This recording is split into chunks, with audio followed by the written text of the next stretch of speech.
नमस्कार, मैं हूं सपना मिश्रा। लाइव टीवी एक्सप्रेस से खास प्रोग्राम यूपी के अपना नगर में आपका स्वागत है। आज हमारे साथ मौजूद है रायबरेली के वार्ड नंबर 9 के सभासद प्रत्याशी इसराज अहमद खान। आपका चुनाव कार्यकाल कितने वर्षों का है? देखिए, चुनाव कार्यकाल मेरा 20 वर्षों का है। 15 साल से मैं बराबर क्षेत्र गुरु नानक नगर क्षेत्र का नेतृत्व कर रहा हूँ और वहीं के विकास के लिए भरसक प्रयास करता रहता हूँ। इस बार भाग्य ने मेरा साथ नहीं दिया। इस बार भी जीत निश्चित थी, लेकिन मेरी सीट एससी हो गई, जिस कारण से मैं सामने के वार्ड गुरु नानक नगर से नहीं लड़ा। आपने अपने चुनाव कार्यकाल में कौन कौन से ऐसे कार्य करवाए हैं जिससे आपको जनता वोट दे? देखिए, रायबरेली एक बहुत ही छोटा शहर है। यहाँ पर कोई भी काम करता है वो दिखता है। तो मेरा काम सामने का वार्ड है, इसलिए मेरा वार्ड का विकास जो है वो जनता तक वहाँ भी बोल रहा है और बोल के सब चढ़ कर बोल रहा है। नमस्कार, मैं हूं सपना मिश्रा। लाइव टीवी एक्सप्रेस से खास प्रोग्राम यूपी के अपना नगर में आपका स्वागत है। आज हमारे साथ मौजूद है रायबरेली के वार्ड नंबर 9 के सभासद प्रत्याशी इसराज अहमद खान। इसराज जी, आपका हमारे चैनल में स्वागत है। Thank you madam. मैं इसरार अहमद तूफानी सभासद के नाम से जाना जाता हूँ। आपका चुनाव कार्यकाल कितने वर्षों का है?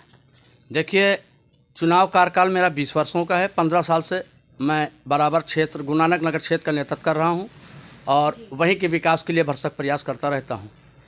ये चुनाव कार्यकाल जो आपका था, इसमें आप कुछ पीरियड के लिए रुके भी हैं या बराबर चलता रहा है? एक बार मेरा ब्रेक हुआ है, अनुसूचित जाति सीट हो गई थी, इस वजह से ब्रेक हो गया था। आप किन किन मुद्दों को लेकर चुनाव में आए वापस? देखिए, हमारा चुनाव में मुद्दा मेन ये है विकास, और गुरु नानक नगर क्षेत्र में मैंने भरपूर विकास किया है। कोई एक भी सड़क ऐसी नहीं है जिसको मैंने छोड़ दिया है।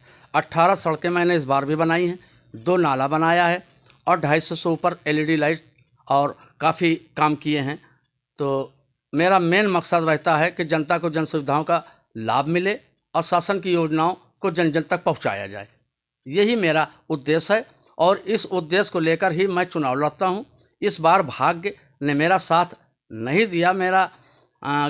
इस बार भी जीत निश्चित थी, लेकिन मेरी सीट एससी हो गई, जिस कारण से मैं सामने के वार्ड गुरु नानक नगर से नहीं लड़ पा रहा हूँ। सामने बहराना आज़ाद नगर से इस बार चुनाव लड़ रहा हूँ। काफ़ी अविकसित एरिया है और काफ़ी यहाँ पर विकास से कोसों दूर रहा है ये वार्ड, इसलिए मैंने इस वार्ड को चुना है ताकि यहाँ का भी विकास करा सकूँ।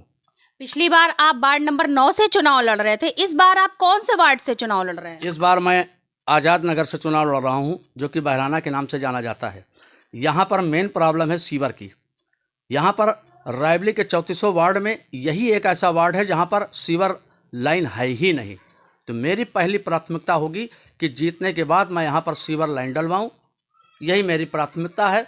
उसके बाद लाइट व्यवस्था है, सड़क है, काफ़ी जल भराव रहता है, नाली नाला को लेकर काफ़ी वार्ड पिछड़ा हुआ है।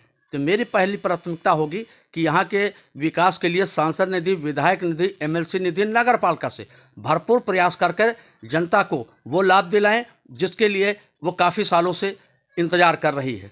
और जनता जानती है कि इस क्षेत्र का विकास अगर कोई कर सकता है तो सिर्फ तूफानी सभासद इसरार अहमद ही कर सकता है। आपने अपने चुनाव कार्यकाल में कौन कौन से ऐसे कार्य करवाए हैं जिससे आपको जनता वोट दे? देखिए, रायबरेली एक बहुत ही छोटा शहर है। यहाँ पर कोई भी काम करता है वो दिखता है। तो मेरा काम सामने का वार्ड है, इसलिए मेरा वार्ड का विकास जो है वो जनता तक वहाँ भी बोल रहा है और बोल के सर चढ़ कर बोल रहा है कि इन्होंने जब इतना काम यहाँ पे किया है तो हमारे वार्ड में अगर ये जीतेंगे तो निश्चय हमारे वार्ड का भी विकास होगा। तो हमने जो काम किए हैं वो जनता ने देखे हैं, तो उन कामों के आधार पर जनता हमको वोट दे रही है और जानती है कि यह हर जगह से शासन का लाभ दिला सकते हैं हमको। जैसा कि अभी आपने बताया, कुछ टाइम के लिए आपका चुनाव कार्यकाल रुक गया था, तो उस कार्यकाल में भी आपने कुछ जनता के लिए कराया है? देखिए, यही वजह थी कि जब 5 साल हमारी सीट एससी हो गई और हम चुनाव नहीं लड़ पाए तो हमने वार्ड का साथ नहीं छोड़ा। क्योंकि जब पुराना सभासद था उसने सोचा था कि नगर पालिका जाएंगे तो काफ़ी धन कमाएंगे और वहाँ पर बहुत कुछ हम करके आएंगे। लेकिन जब वहाँ पर जीत पहुँचा तो उसने देखा कि 1000 रुपये मानदेय दिया जाता है और जो भी चेयरमैन होता है वो ज़्यादातर अपने मनमाफिक काम कराता है। तो सभासदों को न किसी सड़क पर कमीशन मिलता है और न ही कोई लाभ मिलता है। ऐसे में वो अपने घर वापस लौट गया।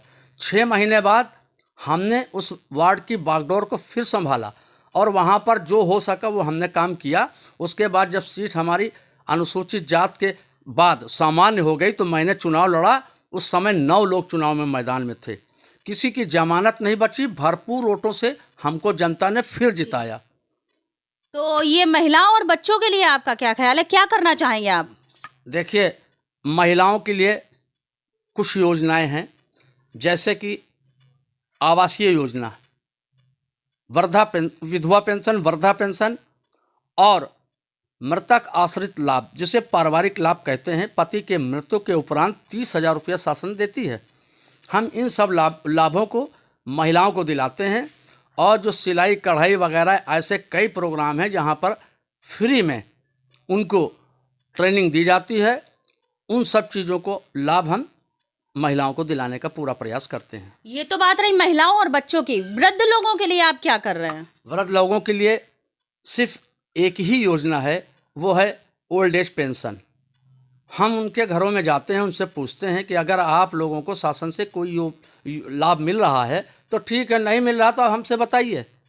हम आधार कार्ड उनका लेते हैं, बैंक की पासबुक लेते हैं और आय प्रमाण पत्र उनका बनवा करके फीडिंग कराते हैं। फीडिंग कराने के बाद लेखपाल, कानूनगो, तहसीलदार, माल बाबू, नाजिर, समाजकारी, फील्ड अफसर, उप जिलाधिकारी, सीएमओ से रिपोर्टिंग लगा करके उनको उनके खातों तक पैसा पहुंचाने का काम करते हैं। अब आप नए वार्ड से चुनाव लड़ रहे हैं, तो ऐसे में अगर आप चुनाव जीतते हैं तो इस वार्ड के लिए क्या क्या कार्य करेंगे जो आपने पिछले वार्ड में नहीं किए हैं? जी, अव्वल तो पिछले वार्डों में हमने, जो हमारा वार्ड था फिलहाल इस समय, उसमें कोई काम ऐसा बचा ही नहीं जिसको हमने न किया हो। लेकिन अब जहाँ पे लड़ने जा रहे हैं वहाँ पर बहुत काम ऐसा है कि बहुत काम है, वहाँ पे बहुत ज़्यादा काम है। सड़कें कच्ची आज भी हैं, कुछ ऐसी जगह हैं जहाँ पर ब्रिक ईटा यानी ईंटों की रोड बनी हुई है, इंटरलॉकिंग नहीं है, सीसी रोड नहीं है, आरसीसी रोड नहीं है, नाली नहीं है, खरंज, मतलब बहुत सारे काम ऐसे हैं जो वहाँ पे अधूरे हैं। मेरा टारगेट है कि हम उन कामों को करेंगे और जिस तरह से यहाँ पर 15-20 सालों से जनता का दिल जीतते आए हैं, मेरा अनुमान है कि मैं अपने कामों से वहाँ की जनता का दिल जीतूँगा और भरपूर काम करके आगे के लिए भी अपना रास्ता वहाँ पे खोलूँगा। ये मेरा एक तरह से प्रयास होगा। आप हमारी जनता के लिए कुछ संदेश देना चाहेंगे? जी, मैं आज़ाद नगर की जनता से अनुरोध करता हूँ कि एक बार शिक्षित, पढ़े लिखे, योग्य, अनुभवी, तजुर्बेकार सभासद को अगर आप जिताकर नगर पालिका की बागडोर सौंपते हैं तो निश्चय ही क्षेत्र का विकास होगा, जन जन की समस्याओं का समाधान होगा।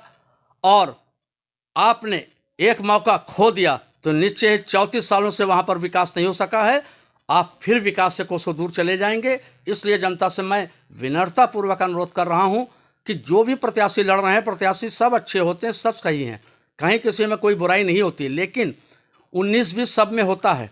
अगर काम करने वाला नेता तेज है, बोर्ड बैठक में, सदन में आपकी आवाज़ को बुलंदियों के साथ पहुंचा सकता है, आवाज़ उठा सकता है और वहां के वार्ड के विकास के लिए पास कराकर प्रस्ताव में काम ला सकता है, तो आप ऐसे व्यक्ति को चुनाव में जिताएं ताकि वार्ड का विकास हो और क्षेत्र का विकास जब होगा तो आपका भी विकास होगा। क्योंकि कई ऐसे काम हैं जो शासन के, जो पढ़ा लिखा सभासद अगर नहीं होगा तो वो नहीं दिला पाएगा। ऐसे कई लोग चुनाव लड़ रहे हैं जिनको फार्म भरने की तमीज़ नहीं है, चाहे वो हिंदी हो चाहे इंग्लिश हो, वो फार्म नहीं भर पाएंगे। हमारा अनुमान है कि जब कोई नेता आपके किसी भी फार्म को भर देगा, लेटर लिख देगा और कहीं किसी के पास उसको जाने की ज़रूरत नहीं होगी, तो वो वही वार्ड का विकास करा सकता है। तो ये थे हमारे साथ इसरार अहमद जी, जो वार्ड नंबर 9 से सभासद प्रत्याशी रह चुके हैं और वार्ड नंबर 15 से प्रत्याशी का चुनाव लड़ने जा रहे हैं। अब देखने वाली बात ये है कि जैसा कि इन्होंने वार्ड नंबर 9 में किया था, कि ये वार्ड नंबर 15 में भी करेंगे और जितने वोटों से वार्ड नंबर 9 की जनता ने इनको जिताया था उतने ही वोटों से वार्ड नंबर 15 में भी जीतेंगे। मैं सपना Mishra, live TV express, Uttar Pradesh.